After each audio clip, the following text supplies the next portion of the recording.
Bonjour et bienvenue à nouveau dans les îles Canaries, sur l'île de Tenerife, la plus grande, pour une nouvelle randonnée au TID.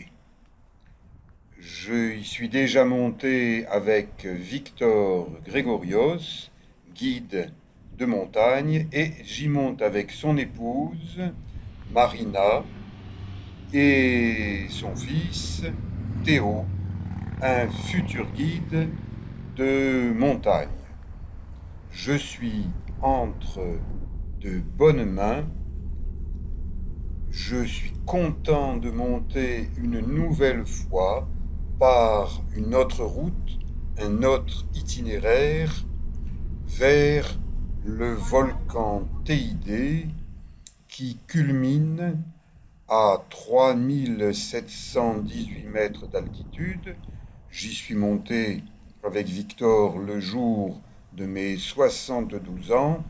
Et là, eh bien, avec Marina et Théo, nous allons randonner simplement au-dessus de 2000 mètres d'altitude. Mais d'abord, nous remontons à travers une très belle forêt de pins canariens. Ils ont la particularité d'arriver à résister aux incendies et lorsqu'ils brûlent, ils se régénèrent, ils revivent. Peut-être que de tels arbres pourraient être plantés dans les Landes, par exemple. Le mois de juin est un mois magnifique parce qu'il y a des fleurs. Les panneaux indiquent aux touristes comment les volcans se sont formés, comment ils ont évolué. Ici, une indication des différentes îles Canaries, de leurs altitudes et donc des changements de climat en fonction de l'altitude de ces îles et de leur réaction au vent. Ces îles Canaries peuvent être surnommées les îles du vent. Il y a du vent partout et surtout en altitude.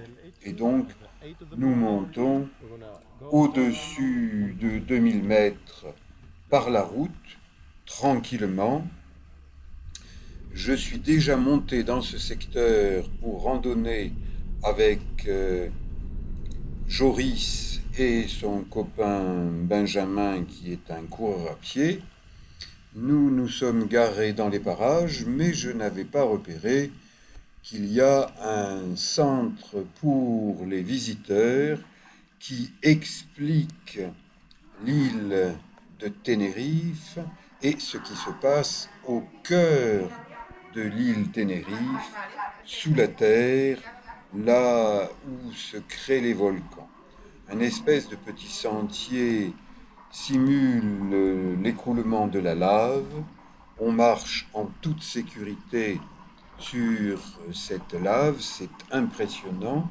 Les images montrent des écoulements de lave. Ce centre de visiteurs est vraiment très bien organisé. Une salle de cinéma et il y a justement la version française de l'explication du volcanisme à Tenerife. De belles images.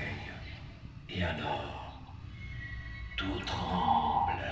Et alors, tout tremble, une voix semblant remonter des profondeurs de la terre accompagne ces belles images. Si vous montez vers le TID, arrêtez-vous dans ce centre de visiteurs et vous verrez de près différentes roches volcaniques avec leurs noms.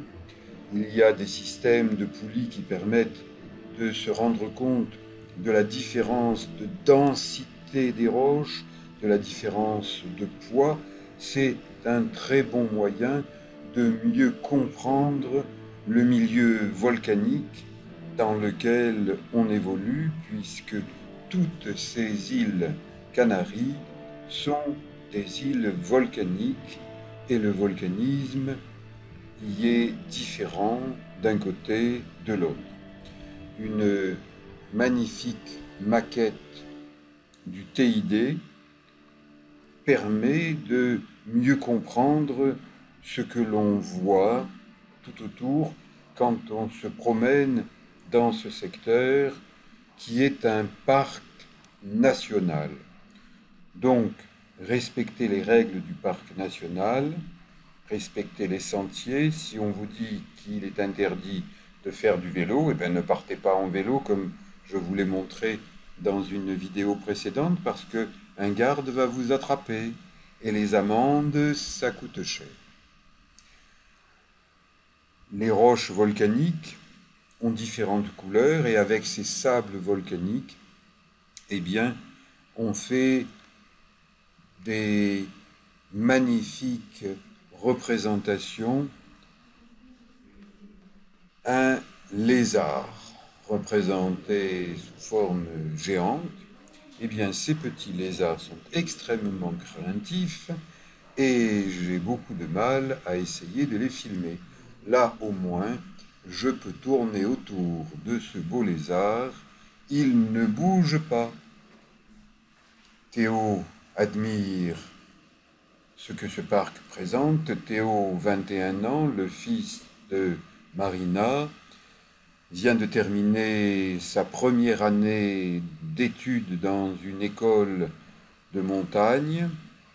Et Marina est également, en plus d'être médecin, une accompagnatrice en montagne, mariée à Victor, guide de montagne, dont le père a lancé l'activité trekking, randonnée sur cette belle île Tenerife. Et avec cette maquette, eh bien, au moins, vous comprenez l'île, vous la comprenez mieux.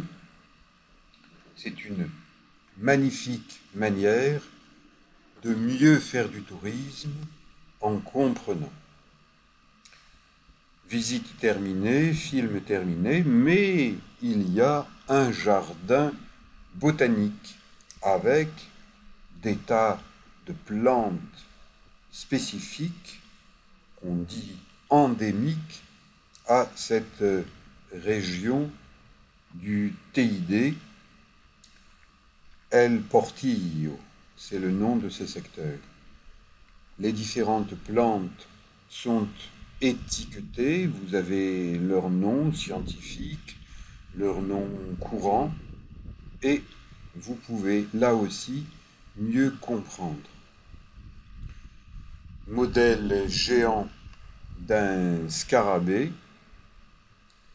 Les Beatles pourraient passer par là, puisque les Beatles, c'est les scarabées. J'admire les différentes plantes. Tout est bien organisé. Et quand il y a des travaux, eh bien, on vous signale qu'il y a des travaux. Une plante, on vous donne son nom, ce qui fait que lorsque vous la rencontrez, ah, c'est celle-ci, ah, c'est celle-là. Les arbres sur le TID sont petits, ils sont résistants aux variations de température. En hiver, cette région est couverte de neige. En été, elle est desséchée par le vent. Et pourtant, il y a des plantes. Il y a des plantes en fleurs. Cela attire de nombreux insectes qui butinent sur ces plantes. La route est toute proche, mais on se concentre sur ce que l'on voit. Et ça, la vipérine, c'est une fleur géante du TID qui atteignent 2 mètres de haut. Dans ce secteur, on en voit beaucoup. Des panneaux vous indiquent que vous entrez dans une zone de haute montagne, donc ne faites pas n'importe quoi, regardez les panneaux, les cartes. Normalement, vous ne devriez pas vous perdre. Mais restez bien sur les sentiers et avant de vous engager sur un sentier, regardez quelle est la distance jusqu'au point suivant, parce que ça peut être une grande distance. Ayez de l'eau en quantité suffisante, ayez un chapeau sur la tête. Les petits jeunes comme Théo, avec beaucoup de cheveux, ils pensent pouvoir se passer de chapeau. Mais si comme moi vous êtes âgé et que vos cheveux sont remontés tout en haut de votre crâne, couvrez-les par un chapeau parce qu'ainsi vous protégez votre cerveau. Et le cerveau en montagne avec grand soleil, ça chauffe. Et le risque majeur, c'est ce qu'on appelle le mal des montagnes. Et le mal des montagnes, ça peut être mortel. Donc, commencez par mettre un chapeau et gardez-le pendant tout le temps de votre randonnée. Roches volcaniques de différentes tailles, de différentes couleurs. Je monte en bavardant avec Théo qui est au milieu de ses études pour devenir, comme Victor, un guide canarien, un guide des îles Canaries, et je lui demande ce qu'on lui enseigne, et je lui montre ce qu'on ne lui enseigne pas. Vous voyez, quand nous nous penchons en avant, que Théo ne touche pas ses pieds avec ses mains. Ça veut dire qu'il est jeune, il est musclé, il est tonique, mais il est raide. Alors s'il veut devenir un vieux montagnard, eh bien moi qui suis un vieux montagnard, je lui dis, eh bien jeune homme, souffle, relâche et laisse tes mains descendre jusqu'au niveau du sol.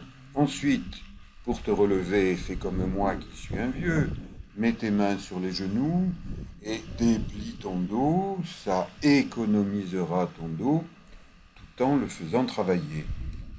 Mais si je fais ça, c'est peut-être parce que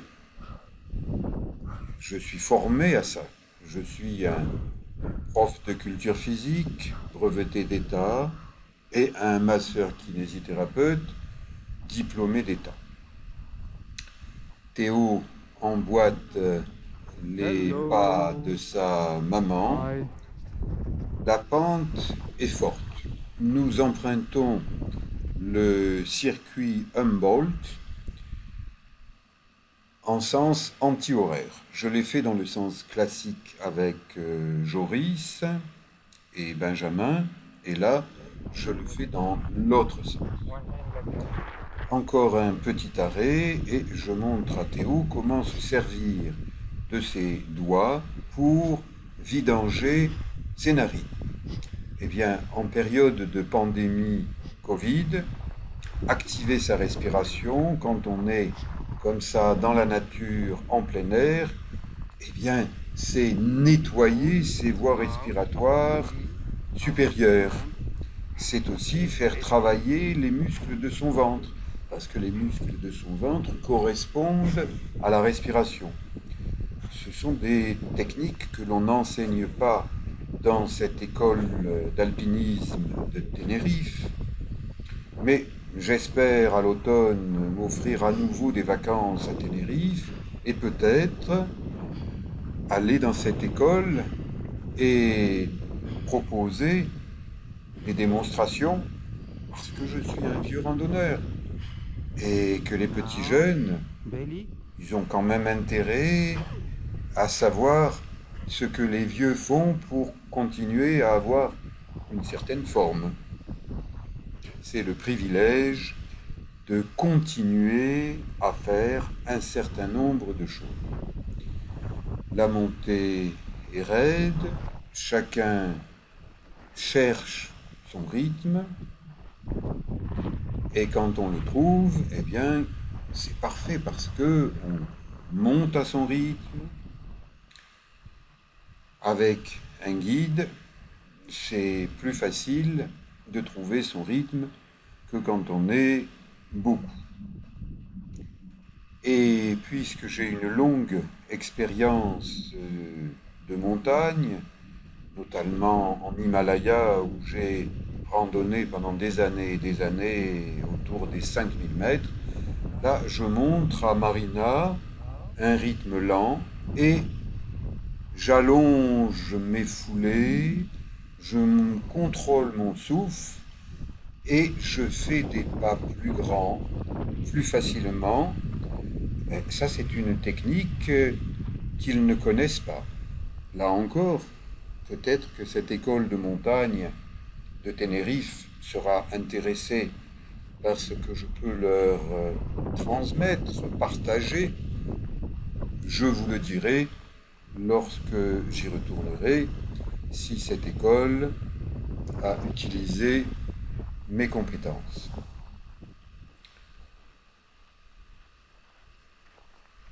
Le plateau, vers 2300 mètres, le sentier est bien tracé, on ne se fait pas mal aux pieds, on a une vue panoramique à 360 degrés, c'est un endroit magnifique.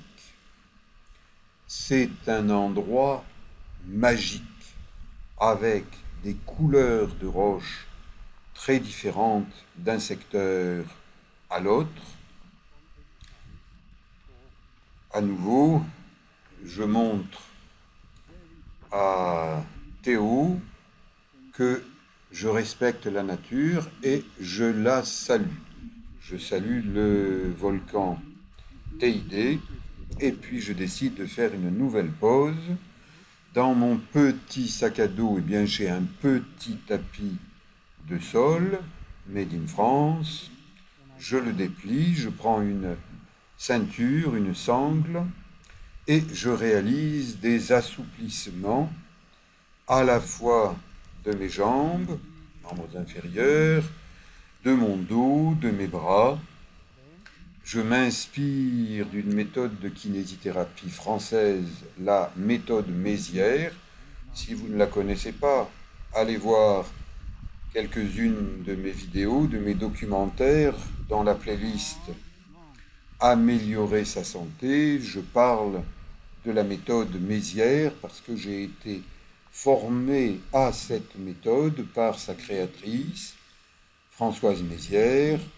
Ma formation remonte à 1977. Nous sommes en 2022, j'ai 72 ans et je continue à pratiquer pour moi et à faire pratiquer à mes patients des exercices basés sur la méthode Mézières. Ici, une ouverture de hanches. Si les hanches sont souples, on marche bien. Si les hanches sont raides, eh bien on fait des petits pas et on a mal. Donc pour assouplir les muscles, il vaut mieux les faire travailler doucement, lentement, pour ne pas les abîmer. Et cette règle, plus on avance en âge, et plus elle devient vraie. Donc vous voyez qu'avec la sangle, je freine le mouvement d'ouverture de ma jambe, de ma hanche, et qu'arrivé au niveau du sol, je tiens la position en respirant tranquillement. Associer mouvement et respiration, c'est ce qu'on fait en yoga, dans certaines techniques, dans le yoga traditionnel, le Hatha Yoga. J'ai commencé à le pratiquer quand j'avais 23 ans. Et je continue à en faire. Ça n'est pas pour impressionner les gens, c'est simplement pour être bien, pour être mieux dans son corps, que si on ne bouge pas. flexion modérée du genou, allongement de la jambe modéré, sans forcer. Accompagnement respiratoire, eh bien, Théo est intéressé par ce que je lui montre.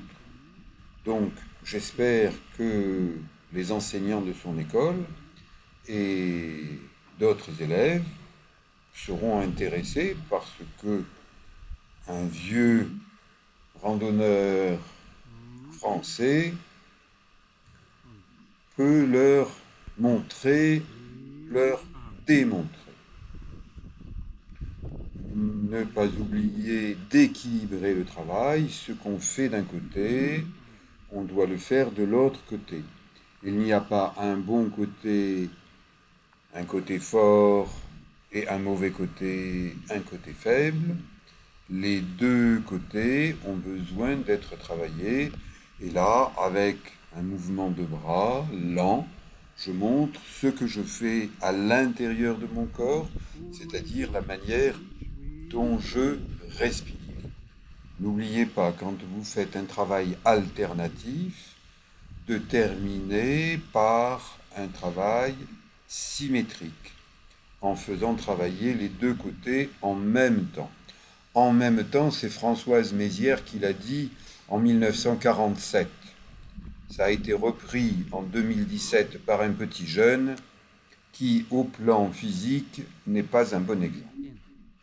Et bien là, je montre un demi-pont, pas un pont complet, parce que, à mon âge, peut-être que mon cou, qui a été secoué par différents accidents, n'a plus envie qu'on le force, mais là, avec les jambes soutenues par une sangle, mes mains qui soutiennent mon bassin, et ben je me positionne pour que ma colonne vertébrale travaille bien, pour que mes muscles travaillent bien. La chose la plus importante quand on avance en âge, et même pour les petits jeunes, comme Théo avec ses 21 ans, eh bien, c'est de travailler sa souplesse au ralenti, sans forcer. Je ne suis pas souple, moi je suis structurellement raide, mais depuis longtemps, je travaille contre mes raideurs, j'entretiens mon corps, et si vous, quel que soit votre âge, quel que soit votre état, eh bien, vous faites ce genre d'exercice au ralenti, en respirant profondément, régulièrement, vous allez sentir que ça fait du bien. Et puisque ça fait du bien, eh bien, monsieur de la Palisse dirait, faites-vous du bien en bougeant votre corps au ralenti. Et si vous avez, comme moi, de temps en temps, la chance de pouvoir voyager en de beaux endroits, près de chez vous ou plus loin et même à l'étranger, eh bien, le monde est vaste. Découvrez le monde, appréciez le monde en bougeant. C'est pour ça que je continue à voyager. Merci à Marina et à Théo. J'espère vous revoir cet automne sur l'île Tenerife et découvrir avec vous de beaux endroits, de beaux paysages volcaniques. N'hésitez pas à vous abonner à ma chaîne Éric Long, YouTube. Merci.